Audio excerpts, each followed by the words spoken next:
everyone, this is Vismita from KB Education and Visa Services. आजको यो भिडियोमा म तपाईहरुलाई साउथ कोरियामा स्टुडेन्ट भिजामा एप्लिकेसन सबमिट गर्न के डकुमेन्टहरु चाहिन्छ भन्ने बारे जानकारी दिनेछु। फर्स्टमा ब्याचलर्सको लागि एप्लाई गर्दै हुनुहुन्छ भने 10 र 12 को अल एकाडेमिक डकुमेन्ट्स र त्यसरी नै मास्टर्सको लागि ब्याचलर सम्मको डकुमेन्ट्स र पीएचडी को लागि मास्टर्स सम्मको कम्प्लिट डकुमेन्ट आवश्यक पर्छ।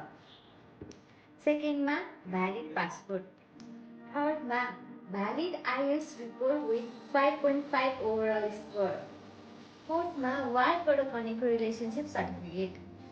फिफ्थमा $20,000 अबोभको ए लेभल ब्याङ्कको ब्यालेन्स सर्टिफिकेट।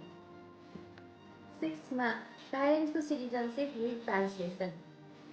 सेभेन्थमा मास्टर्स र पीएचडीको लागि 2 देखि 3 वटासम्मको रिकमेन्डेसन लेटर चाहिन्छ।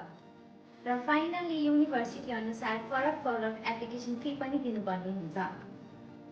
नेक्स्ट भिडियोमा कहाँ र कुन एकाडेमिक डकुमेन्ट्स भेरिफाई गर्नुपर्छ र त्यसको कस्ट कति लाग्छ भन्ने विषयमा कुरा गर्नेछौँ। केही कन्फ्युजन अझै पनि छ भने हजुरले हाम्रो office KB education and visa सर्भिसेसमा भिजिट गर्न सक्नुहुन्छ अथवा हामीलाई तल दिएको नम्बरमा सम्पर्क गर्न सक्नुहुन्छ।